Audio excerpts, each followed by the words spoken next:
The rain started just after midnight. It was one of the worst storms I had ever driven through. Lightning flashed every few seconds. Thunder shook the car, and the streets were filling with water so quickly that I could barely see the lane markings.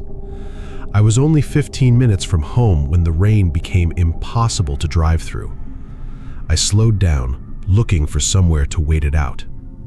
Then I saw the bright green and orange sign, 7-Eleven. I pulled into the parking lot. There were no other cars. The entire store looked strangely empty. I ran inside, soaked from head to toe. The automatic doors closed behind me, and suddenly the storm sounded distant. The store was completely silent. No customers, no cashier.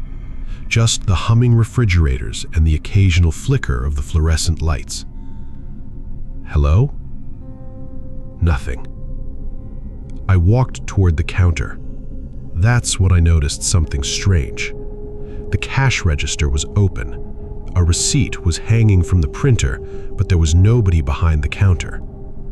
I called out again, "Is anyone working?" A few seconds later, I heard footsteps coming from the storage room. A man appeared. He looked to be in his 40s, wearing a 7-Eleven uniform that was wrinkled and stained. His hair was messy, and his face looked exhausted. He stared at me for several seconds before smiling. "Storm caught you too?" "Yeah," I said. "I just need to wait until it gets better." He nodded. "Of course." I walked toward the drinks section. That's when I noticed the smell. It was faint at first. Something metallic, like wet pennies. I looked around. The man was watching me from behind the counter. "Everything okay?" he asked. "Yeah." I grabbed a bottle of water and walked back toward the register. The lights flickered. For a second, the entire store went dark. Then they came back on. The man was gone. I waited. "Hello?" No answer. Then I heard a noise from the back, a heavy dragging sound. Scrape? Pause? Scrape? I walked toward the storage area. The door was slightly open. I could hear water running somewhere inside. I pushed it open just enough to look through, and that's when I saw the floor. There were dark stains leading from the storage room toward a second door, fresh ones. My stomach tightened. I followed them with my eyes. The door at the end of the hallway was open. A terrible smell was coming from inside. I should have left. Instead, I took one step closer, then another. I looked through the doorway. There were several large plastic bags on the floor. One of them had torn open. Something pale was sticking out. I couldn't understand what I was looking at. Then I saw the fingers, a human hand. My entire body went cold. I stumbled backwards. The man was standing behind me. He wasn't smiling anymore. "You weren't supposed to see that." I couldn't speak. He slowly stepped closer. People usually stay near the front. I looked toward the entrance. It was maybe 20 feet away. I knew I had to run, but I couldn't let him know I was planning to, so I forced a nervous smile. "I'm sorry, I thought that was the bathroom." He stared at me. Then he nodded. "Right." I took a step backward. "I need to get something from my car." His eyes narrowed. "You can do that later. My phone is important." For several seconds, neither of us spoke. Then he suddenly smiled. "Go ahead." I turned around. Slowly, I walked toward the entrance. I could hear his footsteps following me. I reached the door. My hand grabbed the handle. Then his voice came from behind me. "Don't make me chase you." I yanked the door open and sprinted into the storm. I ran to my car. My hands were shaking so badly that I dropped my keys twice. Behind me, the store door slammed open. I heard footsteps running through the parking lot. I finally got the door unlocked and jumped inside. The man reached my car just as I started the engine. He slammed the utility knife against the driver's window. I screamed and hit the gas. My tires spun on the flooded pavement. Then the car shot forward. I looked in the mirror. He was standing in the middle of the parking lot, watching me. I drove straight to the police station. When I told them what happened, 2 officers went to the 7-Eleven with me. But when we arrived, something was wrong. The store was closed. Not just closed, it was completely locked. The lights were off. There was nobody inside. The officers checked the entire building. They found no employee, no blood, no plastic bags, no evidence of anyone being attacked. The storage room was completely clean. They even checked the security cameras. According to the footage, I had entered the store alone. I had walked around for several minutes, then I suddenly ran out. There was no employee on the footage, no man, nobody chasing me.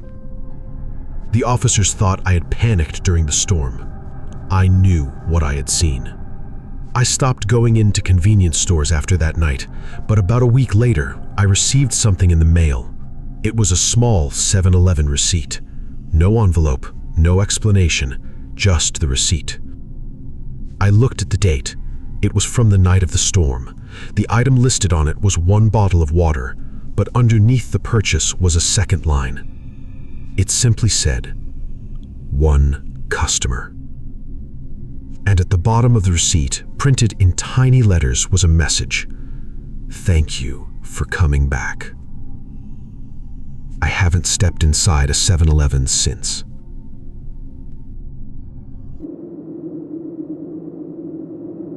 I had only been working the graveyard shift at the 7-Eleven on the edge of town for about 4 months. The job wasn't great, but the hours worked around my college classes, and most nights were so quiet that I could study behind the register.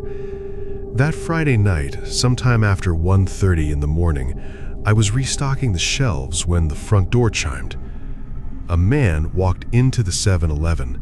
He looked to be in his late 40s, wearing a gray hoodie, muddy work boots, and a baseball cap pulled low over his face. He didn't browse the aisles. He walked straight to the counter. "Do you have a phone I can use?" "There's one behind the counter," I said. "You can use it." He stared at me for a second before shaking his head. "No, I need you to call someone." Something about the way he said it made me uncomfortable. "Who?" "My daughter." I reached for the store phone. He gave me a number, and I started dialing. But before I could finish, he suddenly grabbed my wrist. "Don't." I froze. He let go and looked toward the front windows. "She's outside." I glanced through the glass. A dark SUV was parked near the gas pumps with its headlights off. I couldn't see anyone inside. "She was driving with me," he whispered. "We got separated." I didn't know what to say. Then I noticed something strange. There was blood on the sleeve of his hoodie. "Are you hurt?" He looked down at it as if he'd forgotten it was there. "No." Then he smiled. "I think she is." Before I could respond, the store phone rang. Both of us looked at it. I hadn't finished dialing anyone. The phone kept ringing. Slowly, the man stepped backward. "Don't answer that." I picked it up anyway. A little girl's voice whispered from the other end. "Please help me." My heart dropped.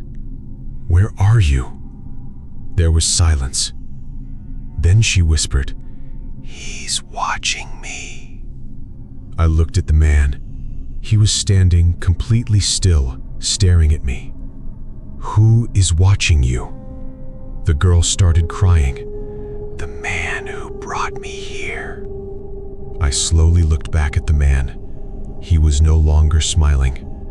He reached toward the phone. I pulled it away. "Where are you?" I whispered again. "Bathroom." Immediately, I looked toward the restrooms at the back of the 7-Eleven. The man's face changed. He suddenly rushed toward them. I stepped in front of him. "Wait!" He shoved me hard enough to send me into the counter. I grabbed my phone and ran toward the front door. He stopped. For a few seconds, neither of us moved. Then he said quietly, "You really shouldn't have answered that." I ran outside and locked the 7-Eleven's front door behind me. I called 911 and told them everything.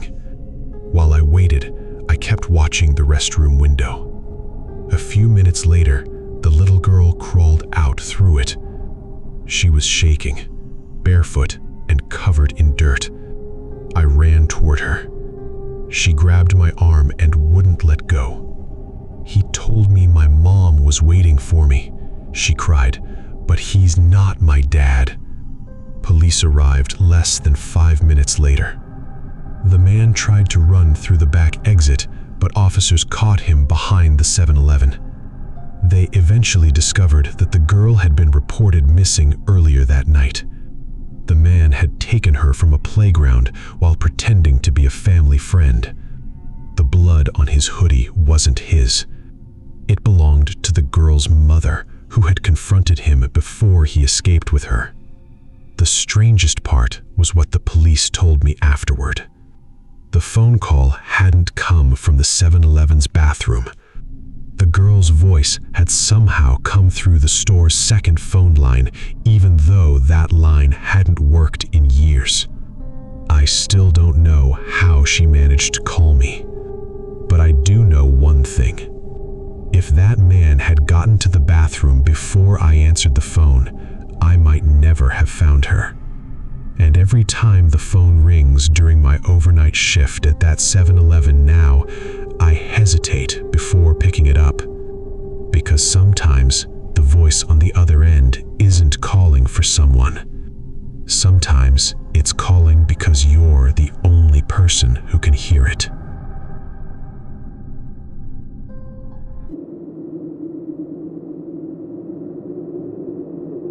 My name's Ryan Miller. I used to work the graveyard shift at a 7-Eleven just outside Albuquerque, New Mexico. I hated working nights, but I was saving money for school, and the overnight pay was just enough to keep me going. Most nights were painfully quiet. I'd sit behind the register, drink terrible coffee, and watch the parking lot through the windows. The occasional trucker or exhausted customer would come in, but usually nothing happened. Until one Tuesday night around 2:40 in the morning. I was cleaning the counter when a man walked into the store. He looked nervous. He kept glancing through the windows toward the parking lot as if he expected someone to appear. He grabbed a bottle of water and brought it to the register. "How much?" I told him the price. He pulled out his wallet, but before he could pay, the front door opened again. Another man walked inside. The first guy immediately went pale. The second man didn't look at me. He simply locked eyes with the customer at my register. "You're making this harder than it needs to be, Daniel." Daniel backed away from the counter. "I told you I don't have it." The second man slowly walked closer. "You have something." I didn't know what they were talking about, but I knew I didn't want to be involved. Daniel suddenly looked at me. "Call the police." The other man smiled. "Don't." The way he said it made my stomach drop. I quietly reached under the counter. Before I could touch the panic button, the second man pulled something from his jacket. A handgun. Daniel immediately raised his hands. Okay, just take it." The man grabbed Daniel by the shirt and shoved him against the refrigerator doors. Then he whispered something I couldn't hear. Daniel started crying. "I swear I don't know where she is." The man hit him across the face. I froze behind the register. Then the gunman looked directly at me. "Where's the back exit?" I pointed toward the hallway. He grabbed Daniel and dragged him toward it. For a second, I thought about running. Then I remembered the silent alarm underneath the counter. I slowly reached down and pressed it. The gunman stopped. He looked back at me. "Did you just call someone?" I shook my head. He stared at me for several seconds. Then Daniel suddenly kicked him in the knee. The gunman stumbled. Daniel ran toward the front door. The gunman raised his weapon. I dropped behind the counter. A loud gunshot exploded through the store. Glass shattered. Daniel disappeared into the parking lot. I heard footsteps running after him. Then everything went silent. I stayed on the floor for what felt like an hour. Finally, I heard sirens. Police rushed into the 7-Eleven with their weapons drawn. They searched the store and found the gunman had escaped through the rear door. Daniel was gone too. Officers searched the parking lot and surrounding streets, but they couldn't find either man. They checked the security cameras. The footage showed everything clearly until the moment the gun was fired. Then the camera facing the register suddenly went black. The other cameras showed the gunman leaving through the back, but Daniel was nowhere. Police questioned me for hours. I told them everything I remembered. The next morning, they finally told me who Daniel was. His real name wasn't Daniel. He was wanted for questioning in connection with a kidnapping. The woman the gunman had mentioned was his girlfriend. She had disappeared 3 days earlier. They believed Daniel knew where she was, but nobody could figure out why the gunman had followed him into my 7-Eleven. A week later, I quit. I couldn't stand being inside that store anymore. But about 2 months later, I received a phone call from a detective. They had found Daniel. He was dead. They also found the missing woman alive, hidden in an abandoned house outside the city. The detective told me something else. The gunman had been arrested. During questioning, he admitted he had followed Daniel into the 7-Eleven because he believed Daniel had the information needed to find the woman. Then the detective said something that still bothers me. The gunman claimed he never fired the shot. He said Daniel had fired the gun himself. But I know what I saw. I saw the gun in the man's hand, I heard the shot, and I saw Daniel run. To this day, nobody can explain why the security camera went black at exactly that moment. I don't work graveyard shifts anymore. And whenever I walk into a convenience store late at night, I always look around before going to the register. Because I learned something that night. You can spend hours believing you're in a completely ordinary place. Then, in less than 10 seconds, everything can change. And sometimes, the most dangerous person in the room isn't the one holding the weapon. It's the one who already knows exactly what they're willing to do.